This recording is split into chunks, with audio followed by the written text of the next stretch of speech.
inside now. No, please bring everyone inside. Push them.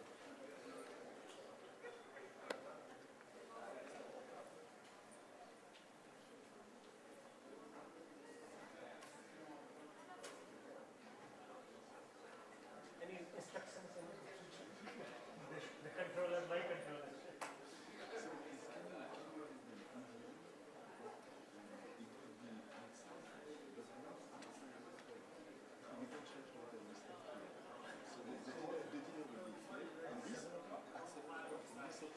There has been some misunderstanding in French. They said it will be outside. Yes, exactly. Outside. That was the translation. Outside. Outside in the garden, not outside. Yeah, okay.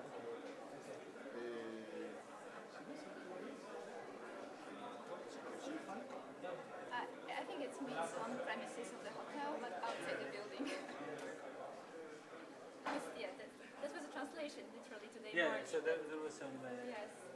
language interpretation issue. But I think it doesn't matter. We need to be at the lobby and then we find our way.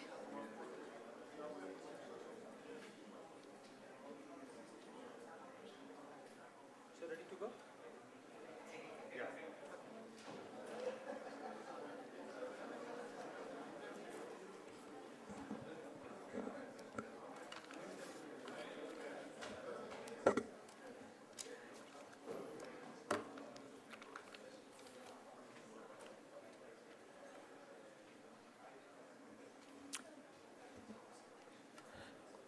Very good afternoon to all of you. It's really great to be in time, and as you know, it's day 2, the last session of the day. But we are going to make it a very exciting panel, building upon the conversation we have had about trust, partnership, collaboration. And now we will be talking about how we can strengthen that cooperation between customs and tax authorities. Before I move on, I would like to briefly introduce myself. I'm Pashupati Pandey. I'm currently working in the World Customs Organization in the area of procedures and facilitation. And some of my responsibilities include trade facilitation, supply chain security, digital customs, and of course, custom tax cooperation. We have a very distinguished panel this afternoon, and I'm really privileged to moderate this panel. So we have Professor Walter de Witt, who is professor in international and European customs law at Erasmus University, with vast experience in customs and international trade arena. We have Alicja Majdanska. She is a tax lawyer and a qualified tax advisor. She's currently pursuing her research in the area of tax and also looking into interagency cooperation. And then we have Mr. Hedi, a customs professional from Tunisian customs, having vast experience in policy and operational areas of customs, legislation, and procedures. He has served in various positions, including risk management and IT implementation. So what we have done and the way we have organized this panel, that Alicja is going to provide a global perspective in terms of interagency cooperation, building upon the theme of customs tax cooperation, and how the technology, some of these transformative technologies, can further help in strengthening that cooperation and exchange of information between custom and tax authorities. Moving on, Professor Walter will then share a regional perspective in the context of European Union and how custom and tax authorities are cooperating. Then we have Hedi, who will be then sharing more operational and practical experiences at the national level in terms of establishing and strengthening this cooperation in Tunisia. So we got global perspective, regional perspective, and national perspective. Before we move on to, and I invite our panelists, I just want to take a few minutes to draw your attention to some of the work which WCO has been doing in this area. So this is clearly one of our 6 key identified priority areas. for carrying out further work. We have been working in this area for the last few years. We do take note of the significance of cooperation between custom and tax authorities, notwithstanding the organizational structure which vary from country to country. We also take note of the commonalities and areas of common interest, but noting that two authorities have some distinct roles and responsibilities. Particularly, customs has much wider non-fiscal responsibilities in terms of border protection, trade facilitation, and security. We also take note that customs is gradually also have a very important role in the collection of indirect taxes on imported goods, and in so the administration, the overall collection of indirect taxes, for example, VAT and GST, could be even 60 to 80% of the total revenue being collected by custom administration. So we have been collaborating with OECD, IMF, and all relevant stakeholders, including IOTA and CIET, and advancing this work in terms of strengthening cooperation more at the national level through several frameworks, including by way of signing Memorandum of Understanding. Now, we carried out a survey last year, and we found that there is a growing traction and perhaps greater realization of the importance of custom tax cooperation. Clearly, countries and administration see a lot of value in terms of exchange of information, which helps in fair and efficient revenue collection, in terms of curbing fiscal and tax crimes, including illicit financial flows, which we heard yesterday, having more harmonized approach on valuation and transfer pricing, and thereby also having enhanced trade facilitation to businesses, while ensuring optimal utilization of resources. We also, through our survey, we also noted a number of challenges, and clearly one of the challenges is in terms of having IT connectivity, interoperability of different IT systems being used by customs and tax authorities, even in some of those revenue authority agencies. The other issue which we noted, kind of lack of legal framework, which provides an overarching principle and setting out certain criteria for this cooperation, and above all, lack of trust, which we have been hearing.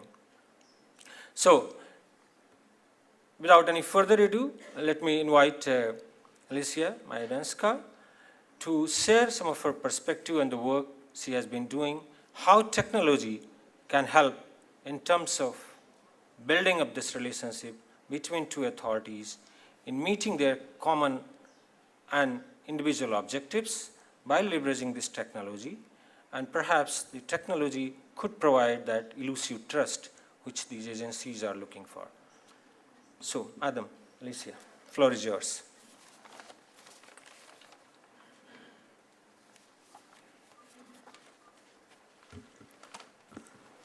Good afternoon.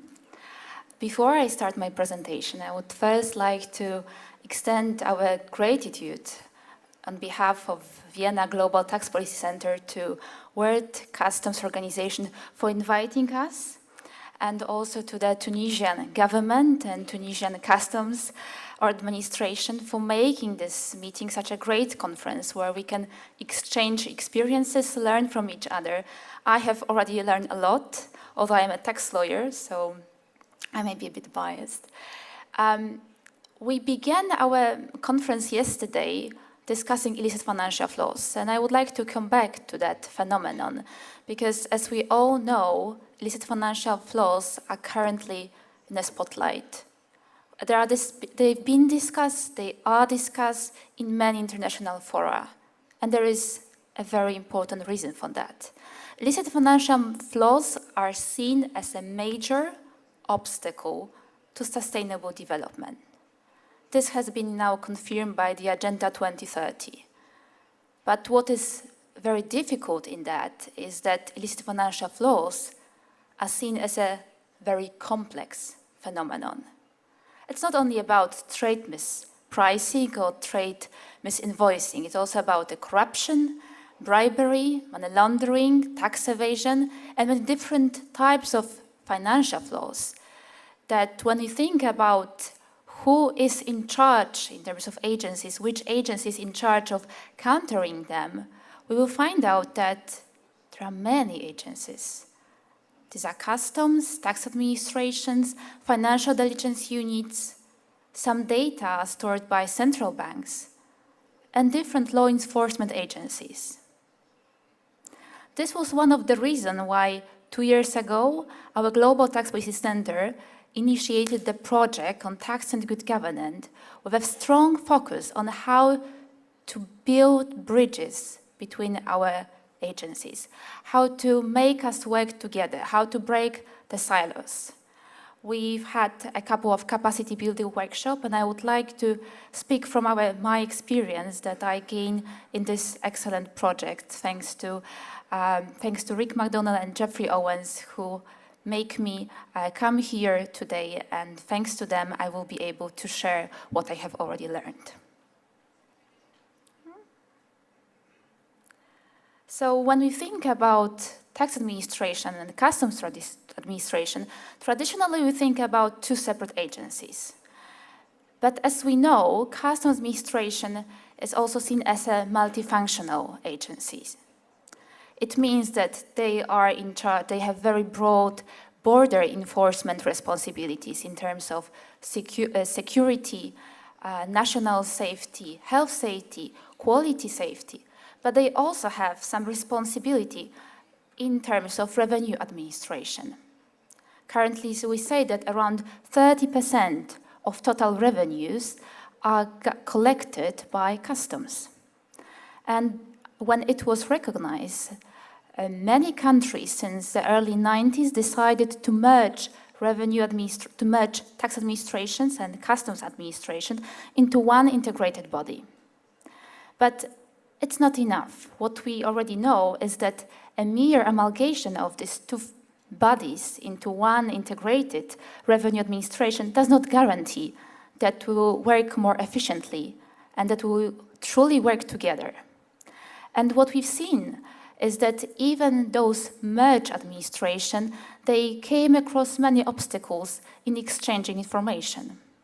Still, information exchange in many countries upon request, spontaneously, which at the end does not guarantee that customs receive information if they request, and also that tax administration. I'm sorry. Apparently, I speak a bit too fast. I will try to slow down. Thank you very much. So this mere amalgamation of these two agencies does not guarantee automatic exchange of information. In many countries, we don't have this direct access to our databases. What we should really focus on is not really about function, it's about common areas. In terms of, we should look at operational areas where tax administration and customs administration may find some commonalities, may find the opportunities to make their work more effective and more efficient, and at the end of the day, make sure that they will be able to track, to detect, and to fight illicit financial flows, and also to make trade easier, to decrease compliance costs, which is the same and equally important both for tax administration and for customs administration. So we have many commonalities. And here on the slide, I put a couple of areas that we usually are looking at. This is the exchange of data. Some countries have already piloted some projects where they exchange data, they compared the notes, they exchanged the notes, and it came out that the data received by tax administration and the data received by customs administration didn't match. So a simple exchange of information can help detect irregularities in terms of misinvoicing, under-invoicing, over-declaring of tax bases. it can also help narrow down investigative targets. We should know that it's also very important for our compliance management. Non-compliant operator in tax matters is likely to pose a risk of non-compliance also for custom purposes, and vice versa. So these are the main reason why over the last couple of years we've seen that some countries and the agencies decided to have joint approaches to compliance management, to go for joint audits, which is now possible thanks to post-clearance audits, where they can join forces together with tax administration and be more effective and more efficient.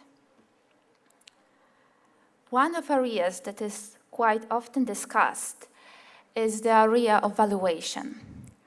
This, as far as I know, has been discussed by WCO together with the OECD for last longer than 10 years. First conference about that was in 2006. We haven't found the common ground, but at least we know what we are interested in. We have kind of similar concept because both customs and tax administration want to achieve value, fair value price. They want to make sure that if we have transaction between related parties, it will not be affected by this relationship. So as we, tax administration, tax lawyers say that it will be in accordance with the arm's length principle. Bit different, but kind of similar concept in the same time. There are also some similar methodologies that we are using. We both agencies are looking at the supply or value chains, but we operate in different legal frameworks. And at least that seems to be the first barrier to building close coordination. Here I put together some of main groups of challenges that we come across when building these bridges between customs and tax administration.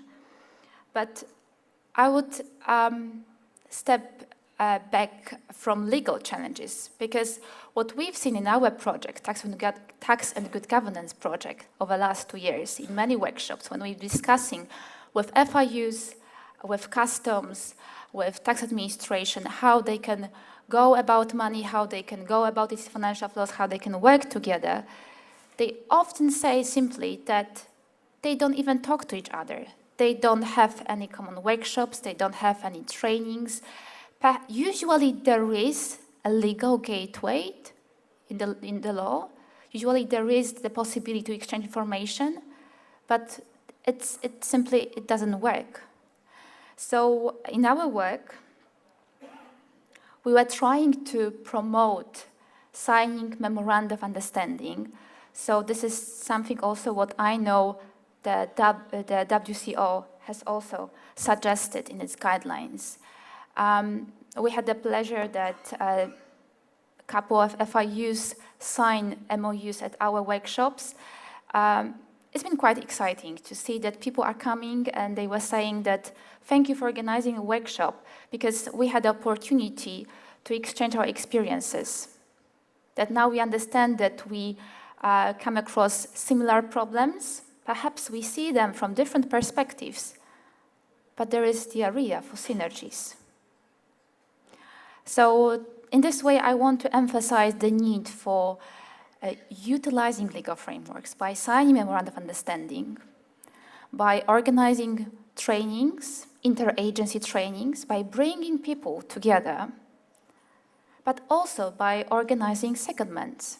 I still remember at our first workshop, what I had this pleasure and honor to participate, when one lady from the Customs Administration said that she still remember when she went for secondment to tax administration, because thanks to that she established some contact, and when she came back to customs she knew who to call. As simple as that, even without MOU. But what is the future? We may have MOUs, but still they complain that it's working too slow. Trade our operators, our taxpayers are looking at time as a matter of money. The fastest, the better, the cheapest. So that's why we need to look into the future and we need to make sure that we do not stop at this level and how we can perhaps streamline these processes. And that's why here we are looking at new technologies and how they can help make it even more effective, even more efficient. I will give you just 3 examples of different technologies, but my feeling about new technologies is that what we see currently is that you all are more or less familiar with different new technologies. You are using Asikuda, Siktas, Radex. These are simply different names of different modern technologies. And that is great. But as usual, it means that tax administrations already have in place some technologies. Customs administrations also have their technologies. So it means that first, what we need to do is to make sure that they will be interoperable. So this is the first challenge for us, to build technology that will help us to exchange information between different systems already put in place. We've seen already some good practices based on interagency electronic interaction systems that provide this opportunity to exchange, to receive, to process, to store information, but also to provide protection from unauthorized use. Next step. Let's say that we receive information, but we all have limited capacities, and usually we also have different skill set, different expertise, and for both sides, it's very important to make sure that we will be able to truly make use out of this data. And here, data analytics can really help us.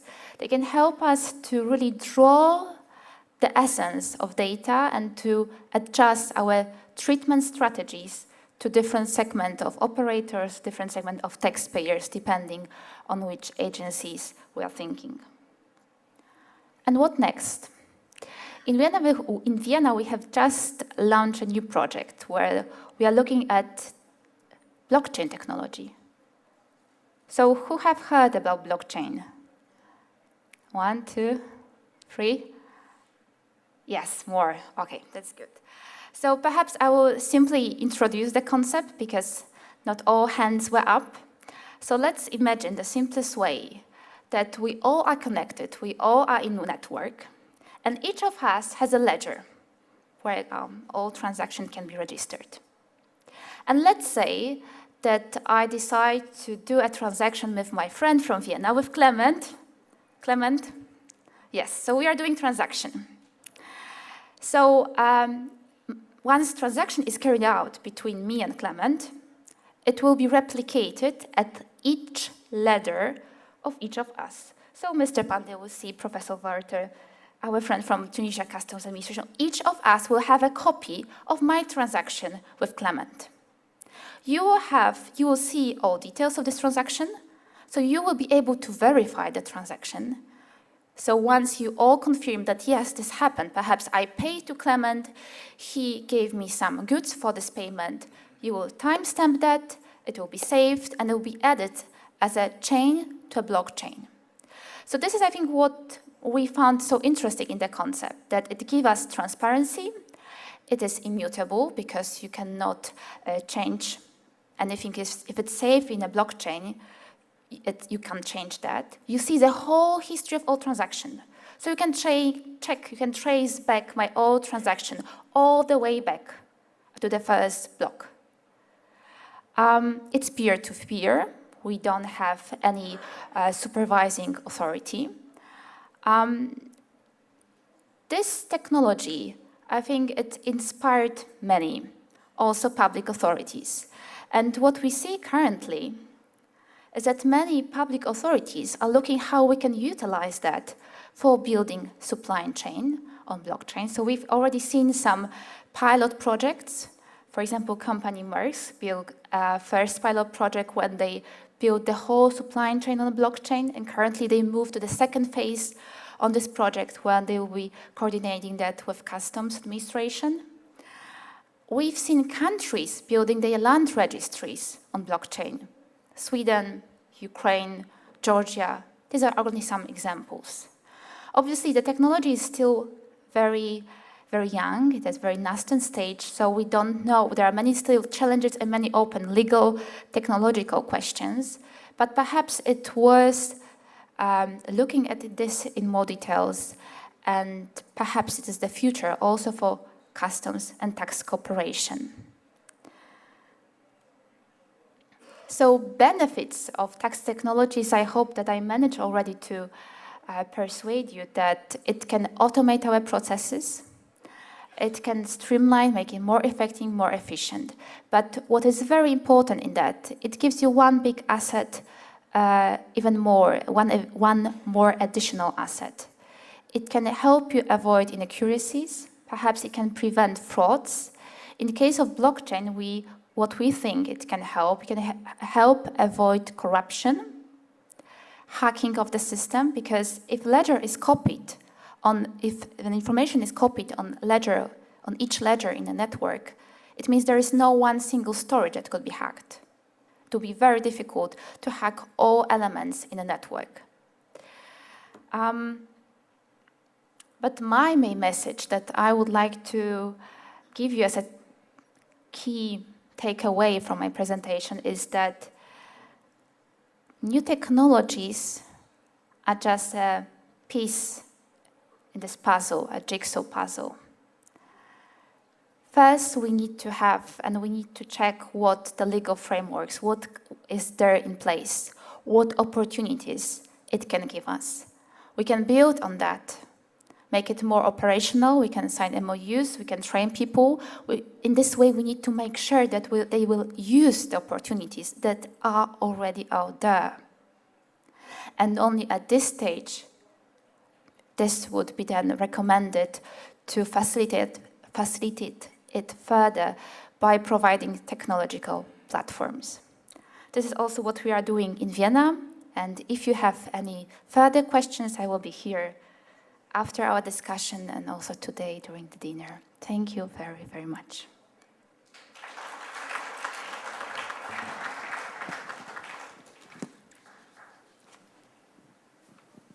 Thank you, Alicja, for very detailed explanation of some of the imperatives leading to enhanced custom and tax cooperation and how we could leverage the existing and some of the emerging technologies moving forward.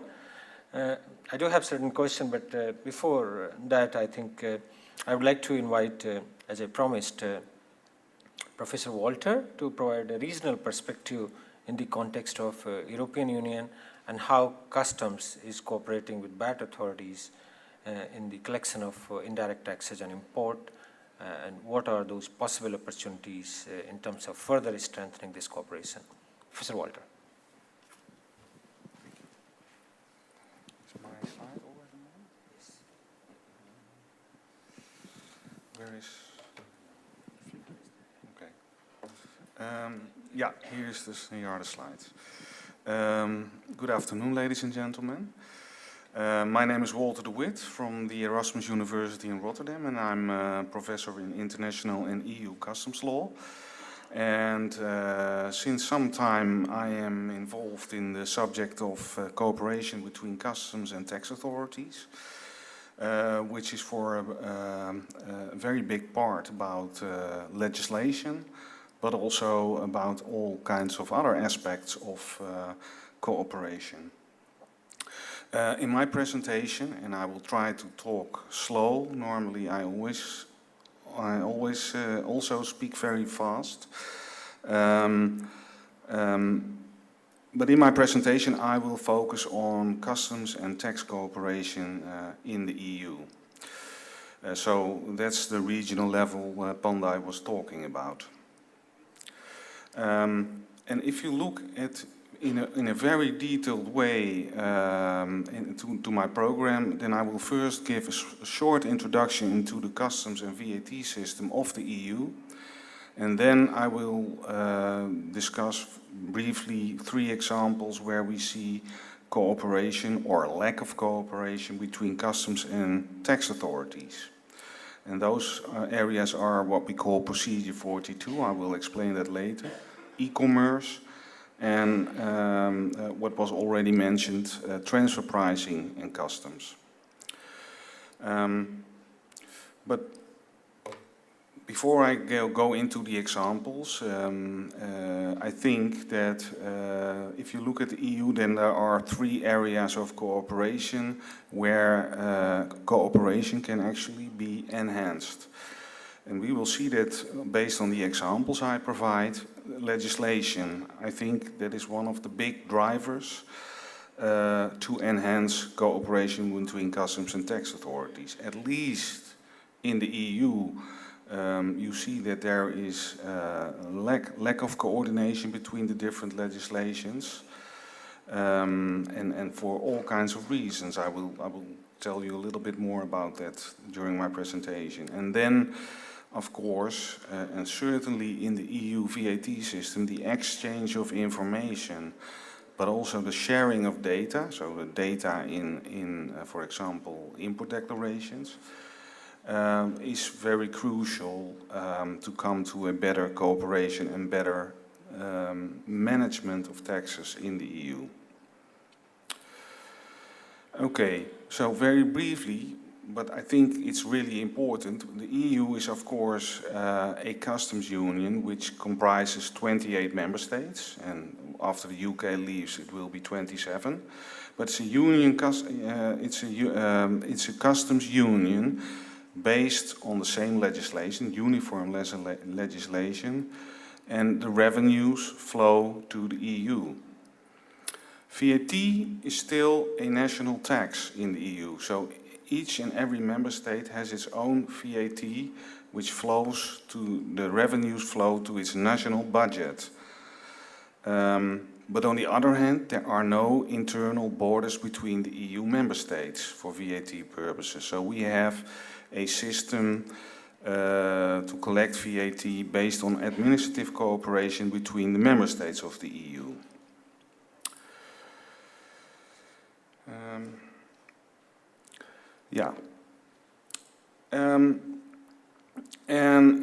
Customs and VAT are, customs duties and VAT are collected simultaneously. So, in other words, the customs authorities play a very important role in collecting the VAT on import.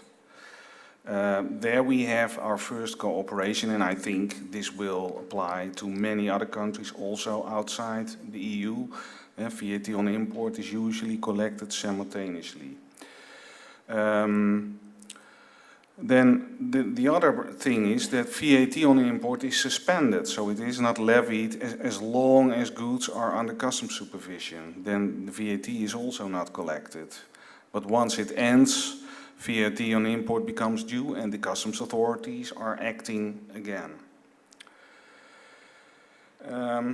VAT at import is, as I said, levied according to the customs rules, and as I say on the slide, so far so good.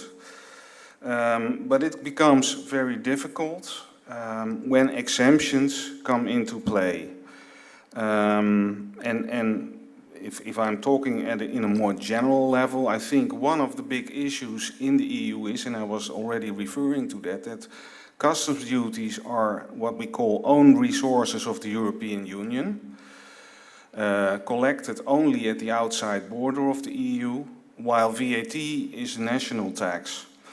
And the revenue is collected should be collected by the member state where the final consumption of a product takes place.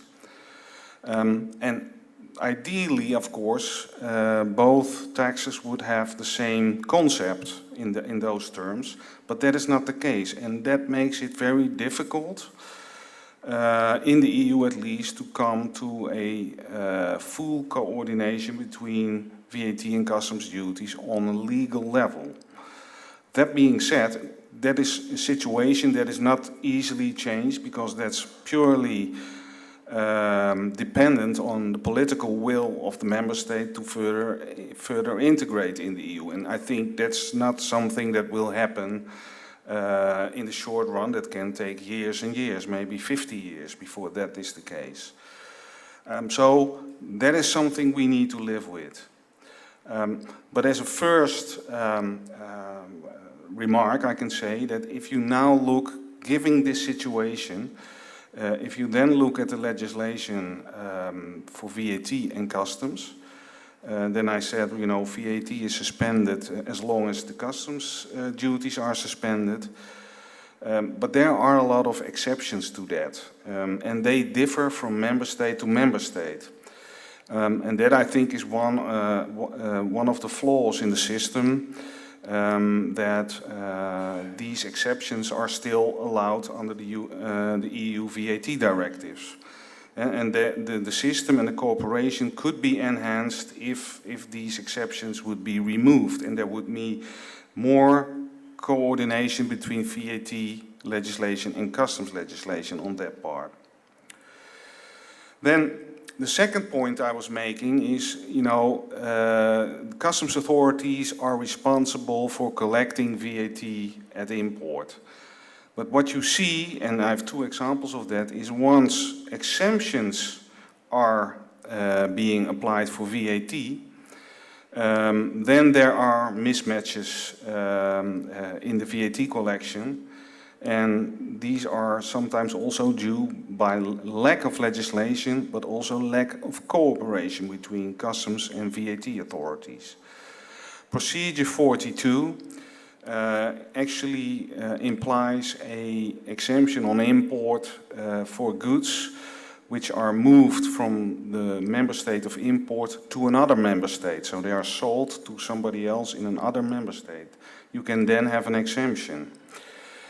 There's a lot of fraud going on with this exemption. And that has to do that there is no exchange of information between the customs authorities and the VAT authorities. There is no obligation for the customs authorities to share information, for example, whether or not a VAT number was submitted by the party making use of the exemption. And therefore it is still possible that frauds take place, and they are huge. Then the other thing is that there is also no legal obligation for customs authorities and VAT authorities in this field to cooperate. So the legislation is not clear, and that is something that the EU has to work on. I forgot to tell you when I started my presentation that I have a lot of slides, but they are too much to show, so sometimes you will see that I will skip something. But if you are interested, I'm sure you can read them afterwards. Then the second area where I think we will see more and more cooperation between customs and VAT authorities is the field of e-commerce. Currently, we have an exemption of 22 euros from VAT for low-value consignment. So if a consignment has a value of below 22 euro, an exemption of VAT applies. There is a lot of fraud going on with this exemption. Traders are undervaluing their goods, so they declare that they are sending something of 20 euros, for example, while the real value is 100 euros. And that, of course, requires action from the European Union, and proposals have been submitted by the European Commission to tackle these issues. On the next slides, I have explained how the new system will work according to the Commission. But one thing I can say about this is certainly also an area where further cooperation or strengthened cooperation between tax and customs authority is really necessary. Because imagine e-commerce has grown exponentially the last few years, and I think it is the biggest challenge at this moment for both customs and VAT authorities. So this really needs an answer both from the legislative side as well as from cooperation side, data sharing, information sharing between both authorities in order to make sure that all e-commerce shipments from outside the EU into the EU are captured by the VAT legislation. Very briefly saying what will the system be, I just skipped some. There will be what we call a one-stop shop for businesses, for EU businesses, but also non-EU businesses, which are recognized actually by the member states. So non-EU businesses must be recognized by the member states. For example, because the EU or a member state has a bilateral agreement with a third country where the trader is established, and then they can come into this scheme. And under this scheme, so to say, you could say, trusted traders, and there was already being discussed, you know, that trust is very important. But by this way, we ring fence, so to say, trusted traders. And they can still obtain an exemption from import VAT, but on the other hand, they can make use of a special system whereby they declare VAT in one member state for all 27 other member states as well, where all the goods are going. The expectation is that this will cover a large part of the e-commerce business, and one of the new proposals the Commission is thinking about is to make marketplaces, e-commerce platforms like eBay, Amazon, to make them responsible for the VAT remittance of the traders which are active on those platforms. So that is a legislative initiative which enhances cooperation between customs and VAT authorities by simplifying legislation, but also by ring-fencing trusted traders within the arrangement. What happens to, I was talking about marketplaces and platforms, then we still have a large chunk of small traders. These small traders must appoint a fiscal representative that will be the postal services, the courier services, who will become responsible.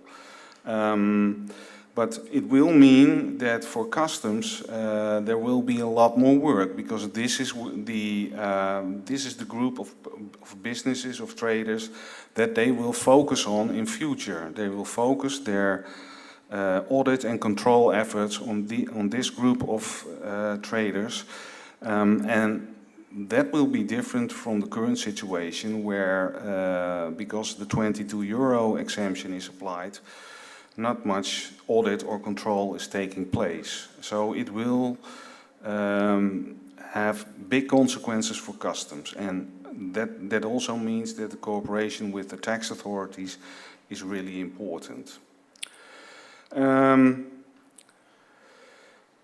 What will become also important in this field, and that's e-commerce. We are talking now about cooperation between tax and customs authorities within the EU, but the cooperation between our customs authorities in the EU and customs authorities in third countries where the traders are established which send goods to the EU will also become very important. There will be a need to share data with them, to obtain data with them, to make sure traders are compliant here in the EU, because that was already also discussed in other sessions.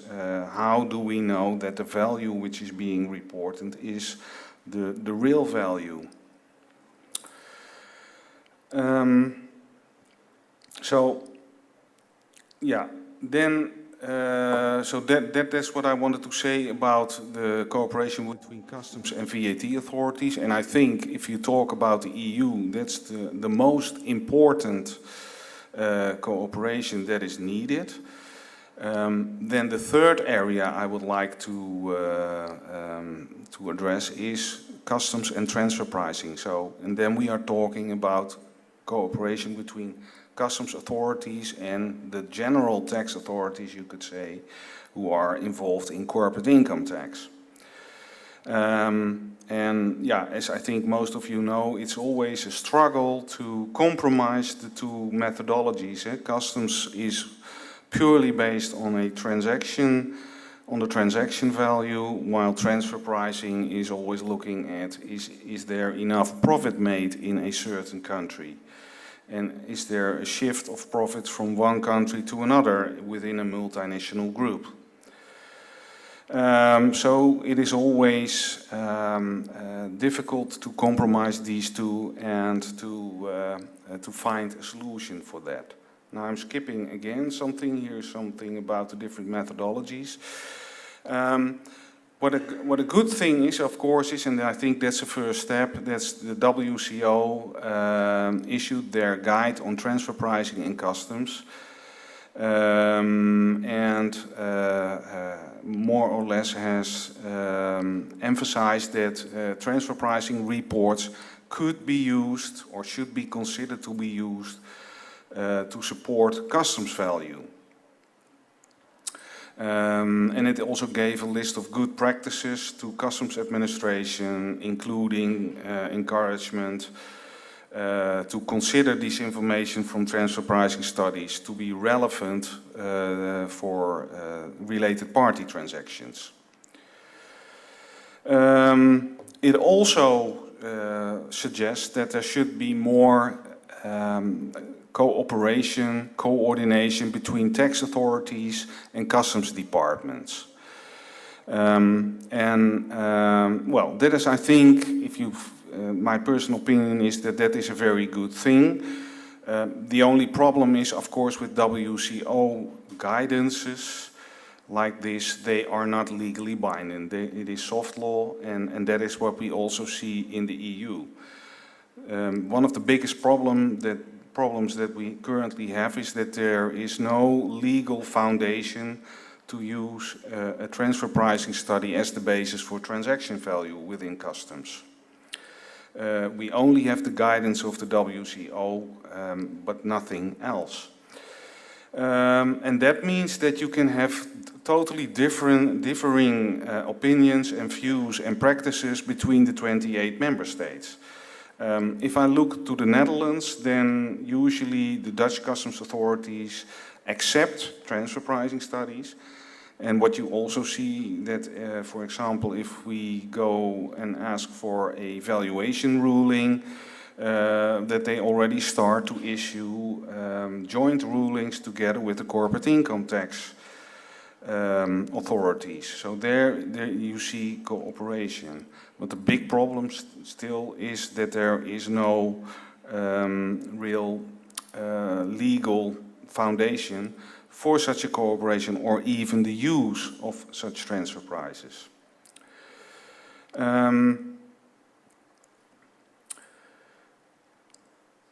Yeah, and then what is also a problem is, and that's more on a formal level, how do you take account of a transfer price? Because in transfer pricing, the final price is never final. Sometimes at the end of the year, parties know, the two related parties know what the final price is.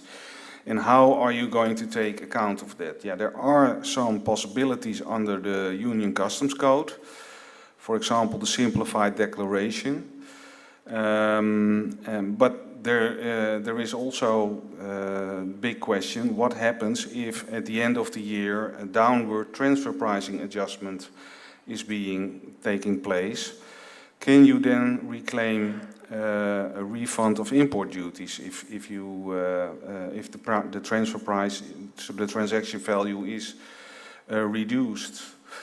That is also very unclear, and you see different views in different member states. Some member states refuse such a refund. There are member states which allow it under certain conditions. But the legislation, again, is not clear here.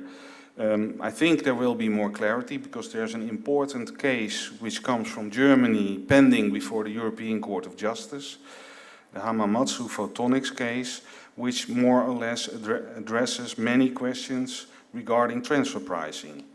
So maybe that will also be a driver to have a second look at the legislation within the European Union and take better account of this. So the conclusions on transfer pricing: there's no firm legal embedding of transfer pricing within the customs legislation. The cooperation between customs and tax authorities needed to better understand both sides, so they need to coordinate better. And if I go to my overall conclusions, then I would say certainly if you look at the rise of e-commerce, then cooperation between customs and VAT authorities is necessary more than ever. But we will need legal measures for that. Legal coordination should be better. But also the data and information exchange is crucial. And one of the problems I see there is that, you can change your legislation and say, okay, you need to exchange data and information between each other. But that is legislation which is directed to the government only. And if the government does nothing, then there's nobody who can enforce that. At least not a private party who can enforce that. So that means that there needs to be discipline within authorities to follow such legislation. And I think that will be one of the biggest challenges. There needs to be more cooperation, but there also needs to be the will on both sides of customs and tax authorities to come to such a cooperation. Thank you very much for your attention.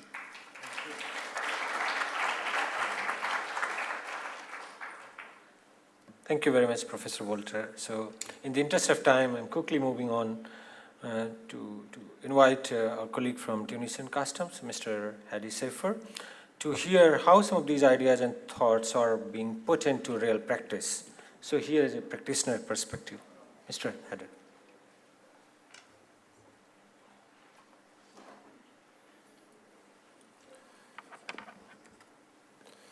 Bismillah ar-Rahman ar-Rahim.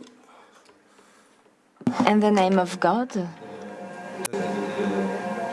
I would like to reiterate my welcoming to these nice guests and my thanking to all who contributed to the preparation of this conference. And this is an opportunity for me to present the following paper, hoping that it'll be brief, concise, and precise. Well, let me introduce myself. I am Colonel Safar Mohammed Al-Hedi, a director at Customs within the General Director of Customs. I was in charge of management risks direction not long ago. Actually, since I started my work there. The presentation will deal with some elements related to the profession concerning the coordination between custom administration and fiscal administration in Tunisia. In Tunisia, actually, you have the General Customs Administration in charge of fiscal system. First of all, let's identify the relationship between these two administrations in Tunisia. From an organizational point of view, these two general directions are under the overseeing of Ministry of Finance.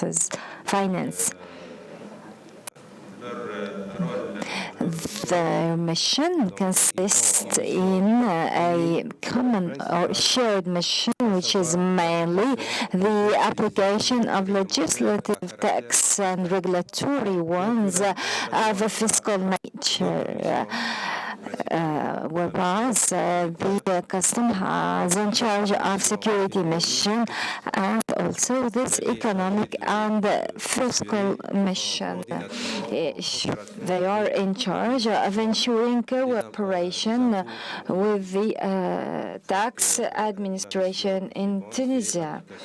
So the following mission is the implementation of the economic policy in Tunisia.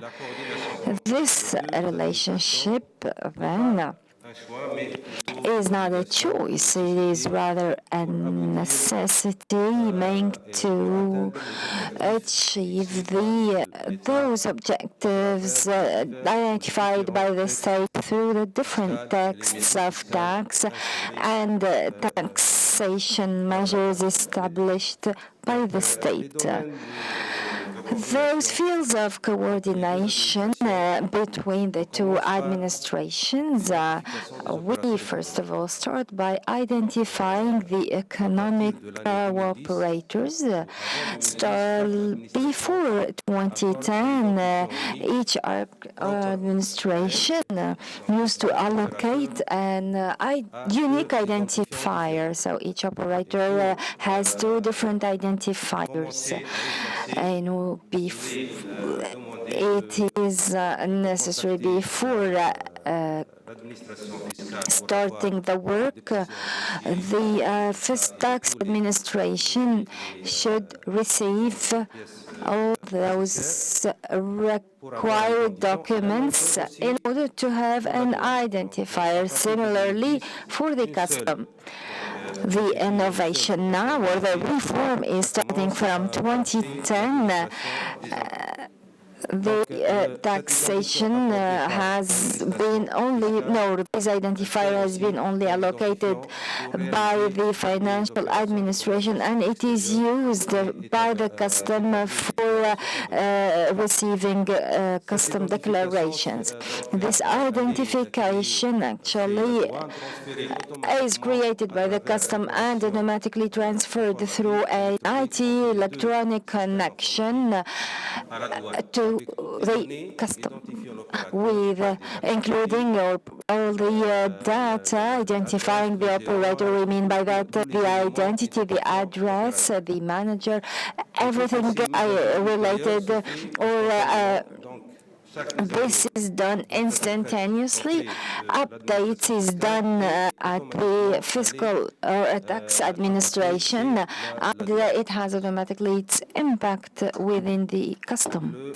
The second field of coordination is to be able to know the tax situation of each operator.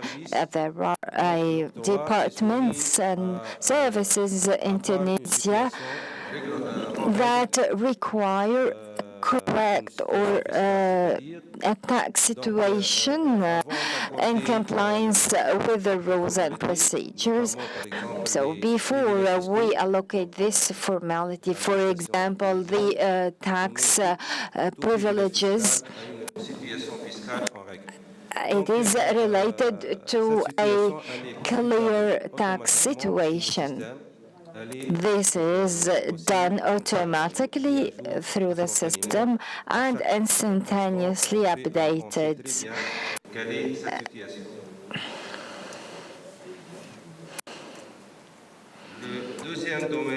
The second field of coordination, the local purchase without tax by some operators. The first type of these acquisition, excluding the taxes, are by those operators working under some specific economic codes. Actually, custom codes have established some regime providing the import or export of some goods excluding the tax and the condition that those goods be for export or delivered or ceded to operators working under suspending regimes. Let's take the example of companies completely doing exports. They import all the material they need for those activities with tax exclusion, but that necessitates some conditions.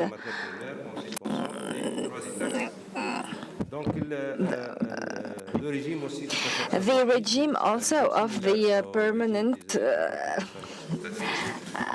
Ils ont la possibilité d'importer les matières premières. So those raw materials are exported under that mode and conditions. In case the good is not available abroad, we can have its equivalent in the local market, and that is still always then should be related to tax rules and procedures. There are other conditions of acquiring goods without paying taxes. The destination should be totally to exports. So let's. This was the presentation of those purchased from the local market, purchasing excluding tax.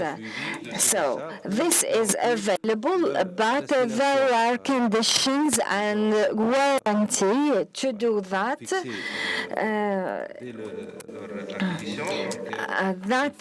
The purchase of tax should be in collaboration with the services of customs.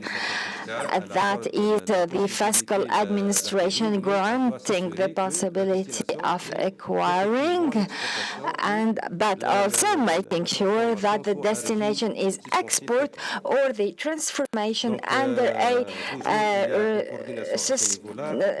regime suspensive regime. This is to make sure through the suspense regime and these conditions not to do any diversion of taxes. So the exoneration system or a suspense system require a follow-up by the fiscal administration in order to ensure that that good has been used for the good, for the goals mentioned.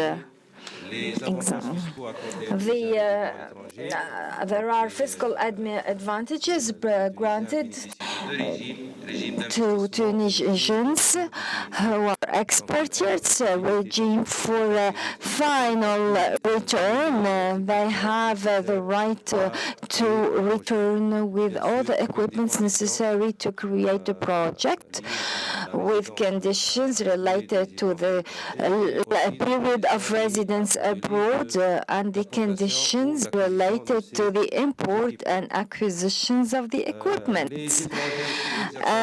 Foreigners also who have an economic activity in Tunisia benefit from this regime at the export of their personal car or vehicle.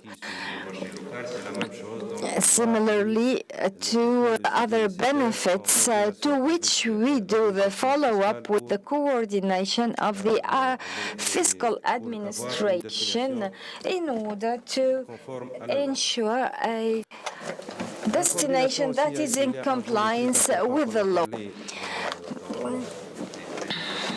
We discussed earlier at the presentations of the value control at the import timing. the value declared and the value, the cross-check between the two values at the time of import and the declaration of environment is very important. There is a tendency in both senses, but the result is the minorization of the tax. This is done within a research and investigation ahead with the investigation direction at the administration tax in order to do the cross-check between the declaration of at importation and declaration of taxes in order to detect frauds. The other field actually is the granting of the,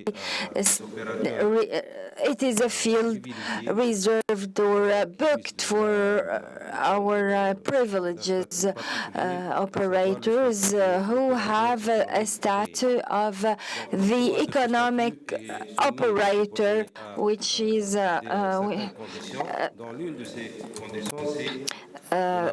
are the accredited operators. There are then some rules. If, for example,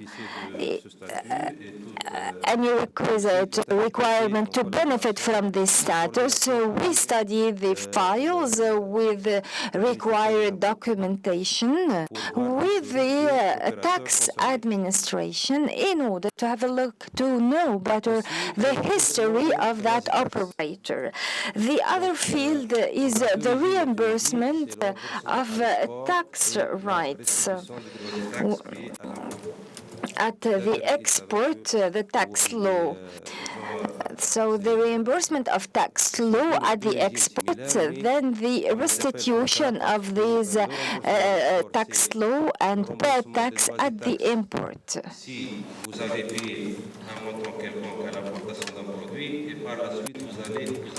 For example, if you import one product, then you think of exporting a quantity of it or the same of it. At that time, you have the right to be reimbursed some amount of money identified or determined by tax of a customs tax.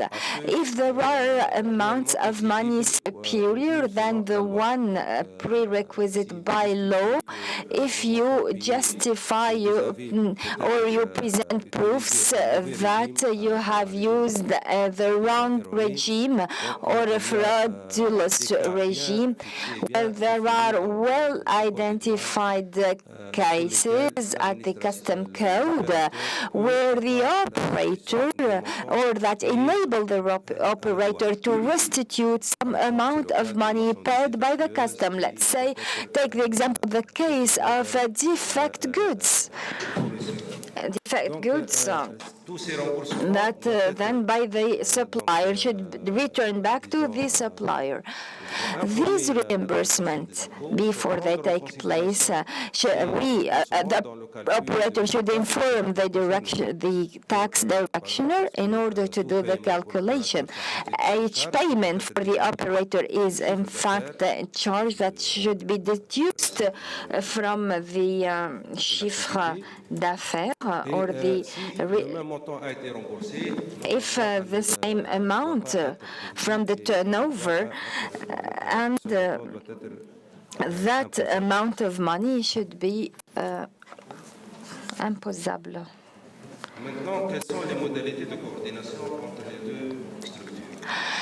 Let's talk about modalities of coordination.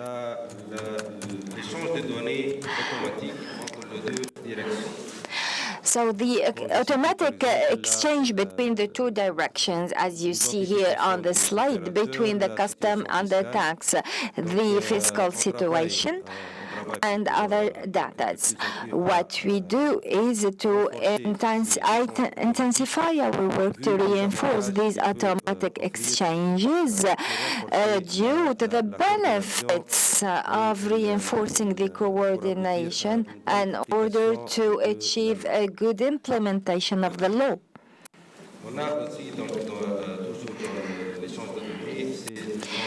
We also have the classical exchange between the correspondences, either electronically or on a hard copy between the two administrations, in order to transfer information about the data that will serve the analysis of situations and detection of bad practices of frauds.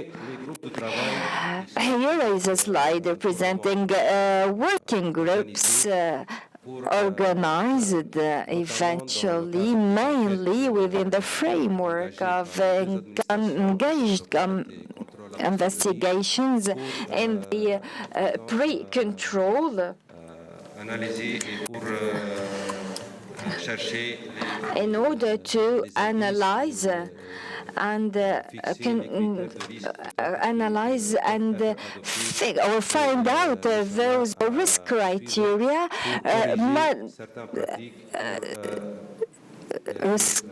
and also to correct some practices.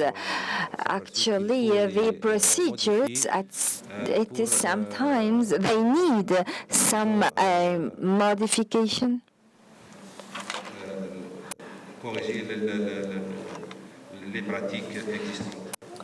And revision.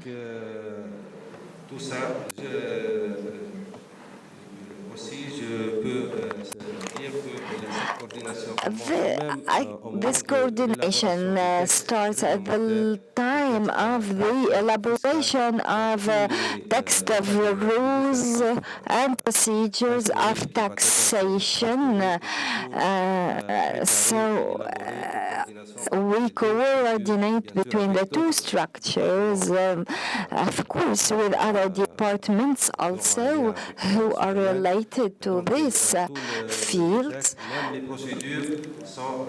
Procedures.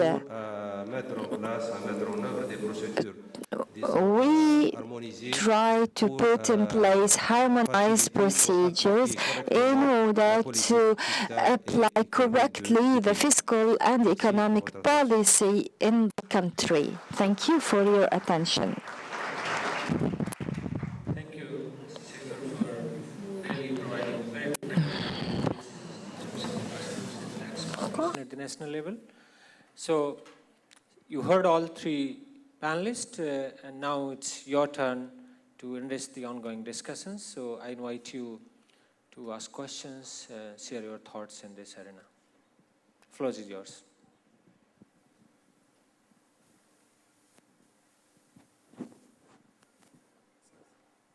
Yes, please.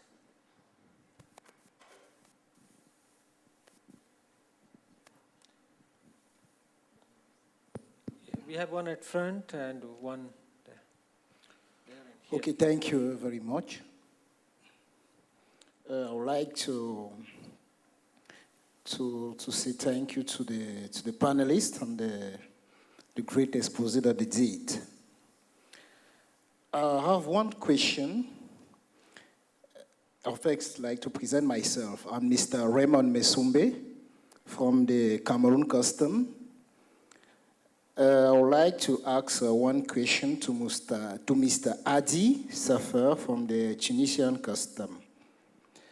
My question is on the exchange of data between the Tunisian Custom and the tax administration. I don't know if beyond the institutional exchange of data, if there is a platform between the two administrations that permit each to enter inside their various computer systems and then to collect information. Or, in fact, the question is to know if there is a virtual platform or if the exchange of information is just on the, based on files. That's my question. Thank you. Mr. Sefer would like to respond? Oui.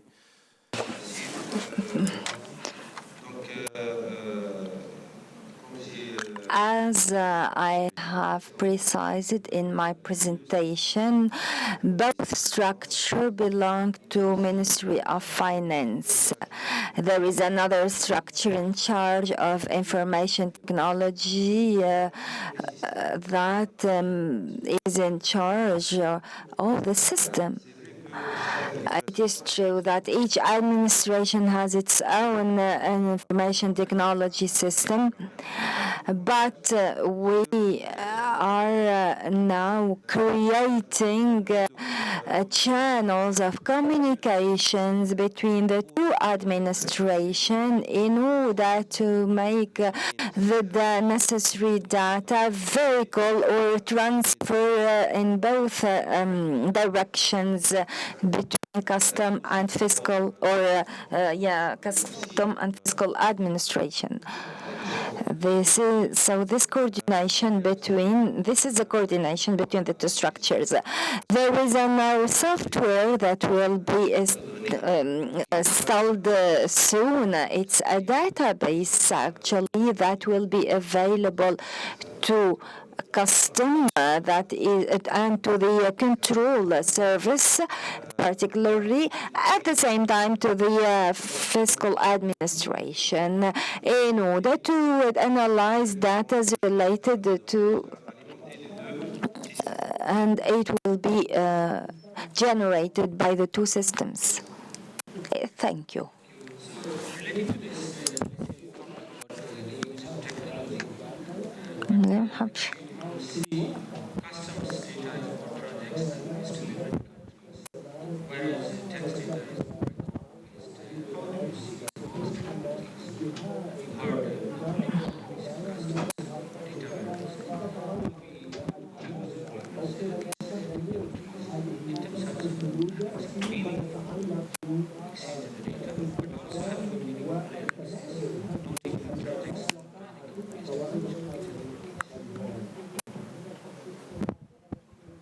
So different countries have different approaches. We've seen, for example, Russia has very interesting interagency electronic system that integrates two databases of Federal Customs Service and Federal Customs Service that allows to exchange information, that has this mechanism for receipt, for processing, that have this protection on information also mechanism. But we also have seen, for example, some different other use of new technologies. For example, in Rwanda, there is the electronic billing mechanism that originally was developed just for improvement of VAT compliance. But what is very interesting in that is that it tracks all transactions. They are recorded, that they have unique number. They are recorded. They are saved at one server. And all officials, both tax officials and customs officials, have access to that. So you see that there are like two different approaches. One that is working on two systems, making them interoperable, and another approach represented here by Rwanda that you try to make one data warehouse, and in this way. Thank you. So one integrated approach and one interfaced approach. Thank you. I see a few more hands. So in the interest of time, kindly be brief. So I see in row 2 hand, and then in the last row, one here and one there. So about 4, if I understand, and we have to be mindful of the time, unless you want to work up to 7 o'clock, because dinner starts only at 7. Merci pour la parole. Thank you. I am Professor Manka from Congo, Republic Democratic, and I am a high-level staff at the custom. The problem of VAT in my country, actually, I want to have some clarification from the European Union. and Tunisia. When we introduced the VAT system 5 years ago, that VAT that goes through the borders, when we have to take it into account, we have to contabilize it, actually. It is done by accounting, to go for accounting. It is done by the custom and then given to the fiscal administration. And it happened that administration sometimes has taken money instead of the custom. Then the government, the state intervened and gave back the money to the custom. So my question, Tunisia, European Union, what about you? How is it happening? What kind of situations you are going through doing the accounting in order to benefit from your experience? Thank you. I would request our panelists to keep note of some of these questions and raised. Allow me to take a few more questions and then you will have to respectively respond.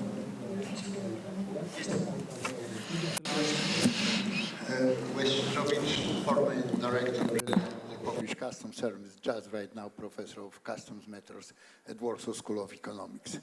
I have some observation and question. The first, I would like to congratulate all the speakers and presenters, and particularly I would like to thank to Alicja, whose speech and slides were very clear, and I can say it was something new for me, as well as Professor also showed some different approach to this question, taking account the legal and regulatory problems which arise in the integration group.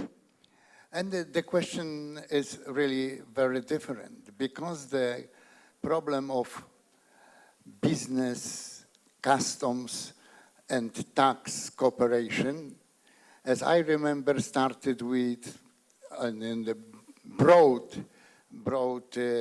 sense in Brussels during the meeting of the Customs Policy Council in 2005, when two guys from World Bank and International Monetary Fund found Sokol and Wolf presented Customs Modernization Handbook, in which the idea of not cooperation but merging both structures were presented on such important forum.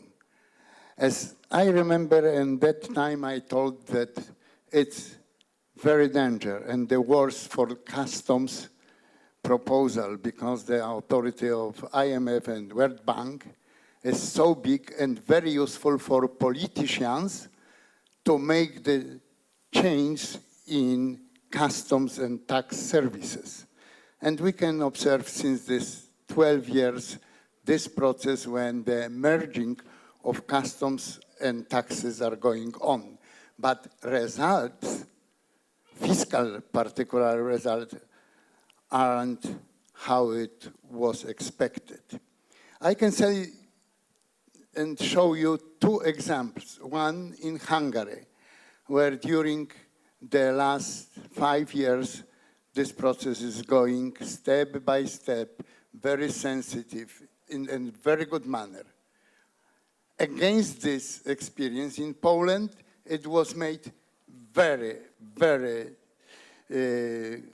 short, in very short time, and very painless for everybody, for customs officers, tax officers, and for business. And result, we have very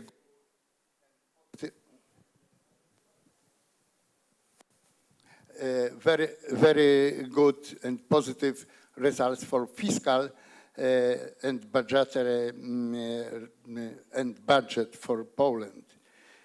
But the problem is between integration processes and national budget. Professor told about European Union. We have to keep into mind that taxes are national, but customs duties in European Union, as similar as in Euro-Asian Union, are common. All customs duties are going to the traditional all resources special sub-account in European budget. My question is, how it will be possible, using the newest technologies, to solve this question without, I would like to, personal and organizational merging the structure, both administration, but solve this question on the base of newest IT. Alice, it's up to you and to Professor. Thank you, sir. Thank you. I clearly see a lot of interest in this topic. So, yeah, here. Can we have...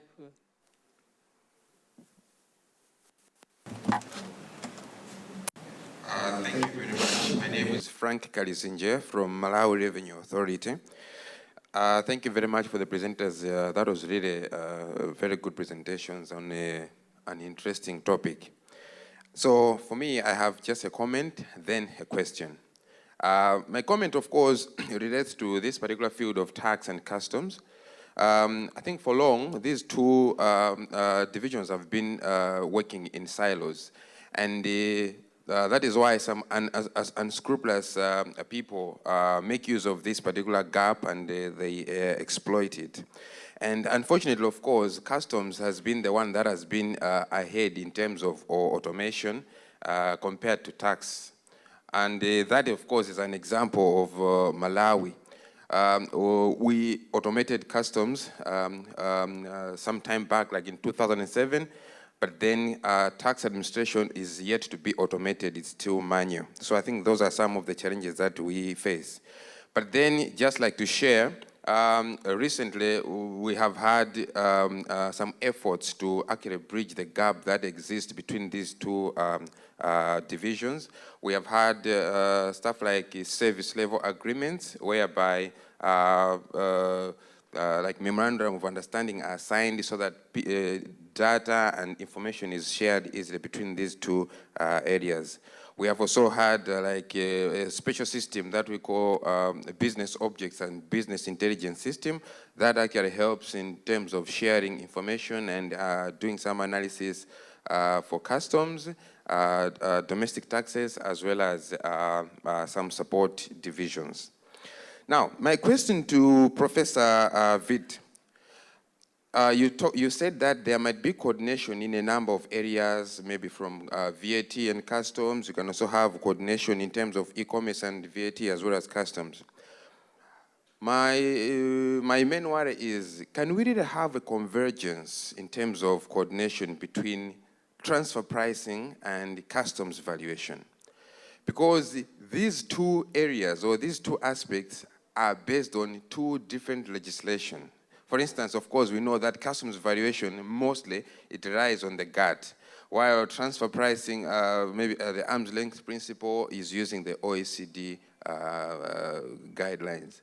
Now, of course, we are talking about coordination in terms of legislation at national level. But how about in this particular area? Can we ever have a convergence in that area? Thank you. Thank you. I don't see any other. All right, so thank you for your interventions. I turn to our panelists, but I would also like to add a question from my side, and again to Professor Walter Witt. You talked about legislative framework, and I think that's one of the key underlying enabler to have the sustained and scalable exchange of information and cooperation between tax authorities. What kind of model you think would be successful? Obviously, there cannot be one size fit for all, but clearly a more legislative framework or a more administrative arrangement, how some of the good experiences you think could lead to have this sustained cooperation. So over to you. Perhaps we could start with you, and then other two colleagues could supplement. Thank you. Okay, so, okay, it's clear. Let me start with your question then, Pandey. So, in what sense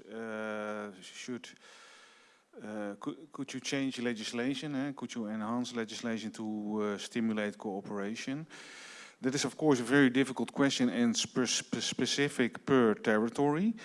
But what I think is, if I look at the European Union, VAT on import is to a large extent harmonized with customs, but not everything.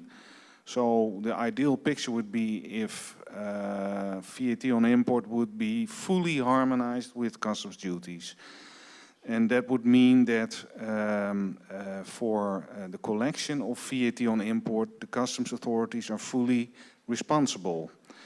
And because there are still some instances where the VAT authorities become responsible for collection of VAT while goods are under suspension. So the customs authorities, in my view, would take a very prominent role in this. And that should be supported by the legislation because they have all the tools, the whole control mechanism which we know in customs, where goods are followed once they cross the border until they are released for consumption or imported, is in the hands of customs, and I think we should make use of that. So that's one thing. And then in the EU, the second thing where we need to have better legislation is the exchange of information between customs authorities and tax authorities, VAT authorities, because customs authorities are the first station in the EU, you could say, where information is provided by traders. And that information needs to be shared with the VAT authorities. You then also need legislation on what information needs to be provided to the customs authorities from a VAT perspective.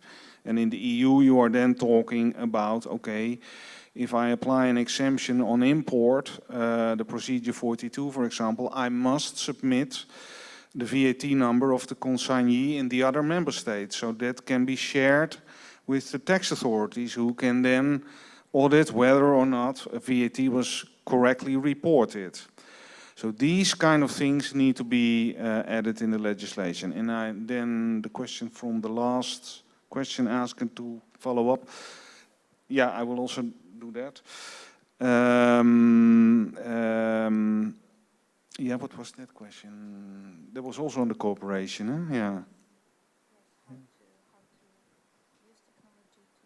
Yeah. Yeah, so yeah, in connection to what I just said, I know that, for example, within the Dutch customs and tax authorities, there is a good cooperation, but I know, for example, they don't have always access to each other's databases. And there's a discussion now, okay, we should be able to access each other's database. So that is, of course, very important. If you talk about information and data exchange, then both authorities should be able to have access to each other's information. And yeah, that's one of the disadvantages of being two separate entities. You have two, they then always or often also have different systems they use. But that is, I think, very key. So then the question on transfer pricing and customs valuation, yeah, that's of course two different worlds. I agree with that, and I think there should be legislative coordination, but I'm also aware that that will be very difficult because there are really two different concepts. But on the other hand, if you look at the current situation, there is very much uncertainty, legal uncertainty, certainly with businesses who are importing. And I think that's also very important to provide legal certainty. So the guide of the WCO is, I think, a first step. And maybe the next step should be how can we develop this guide into more concrete rules, and maybe that should be in the WTO customs valuation agreement included to come up with these kind of rules. Then there was a question from somebody from Sharing of revenue. yeah, from Cameroon, huh? Yeah. No, from Congo, I think.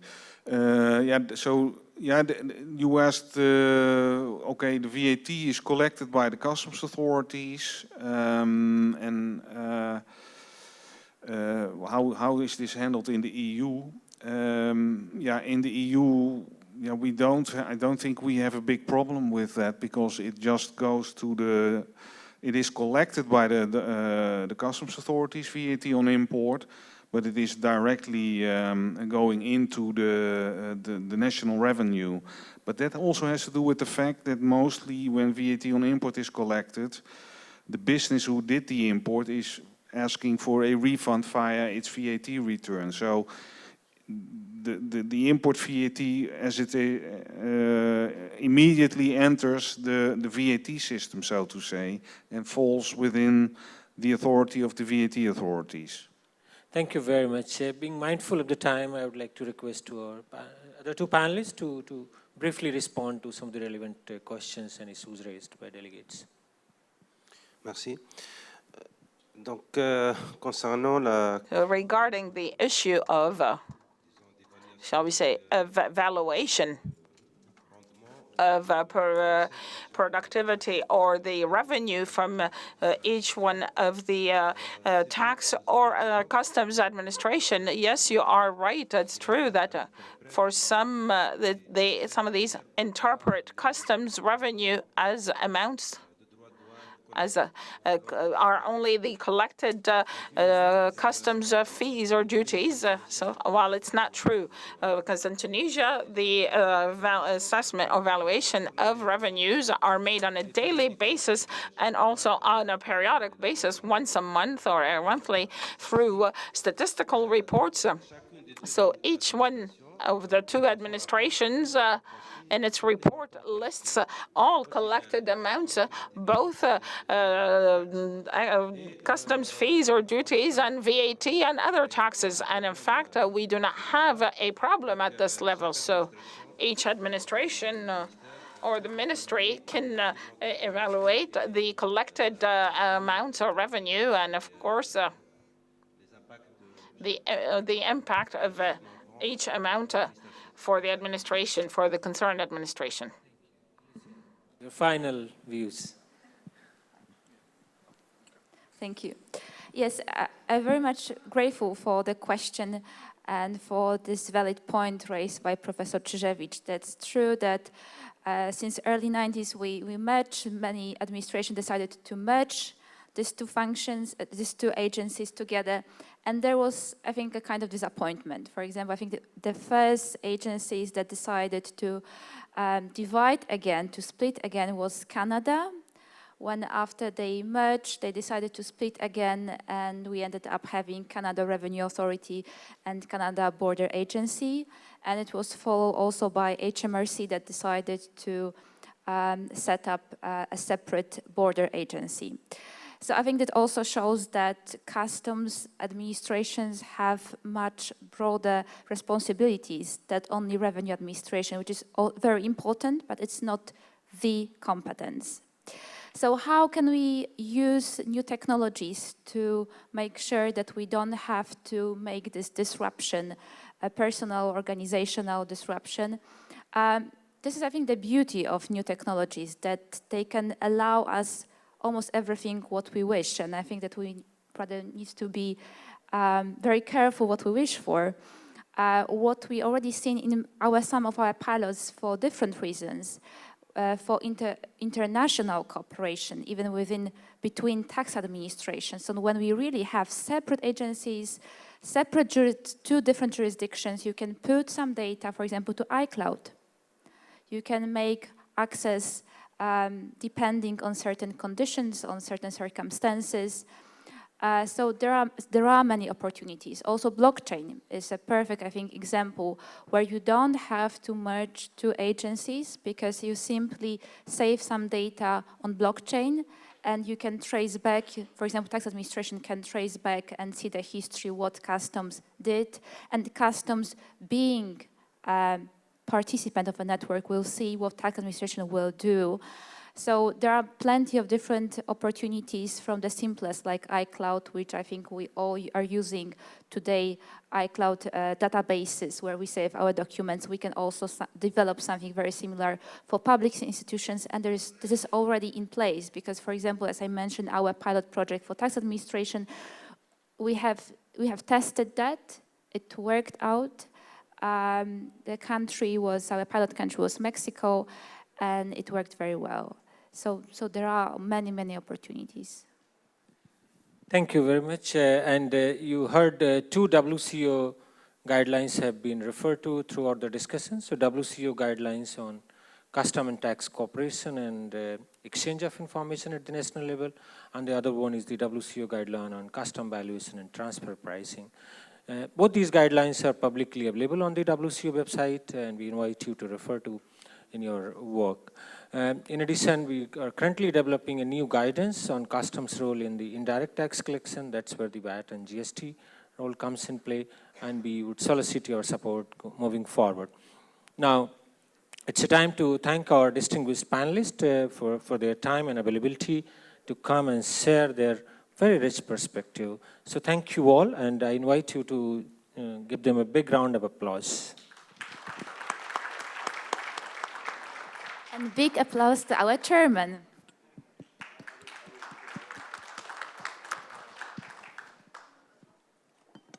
Thank you. I'll just make 3 small logistical announcements.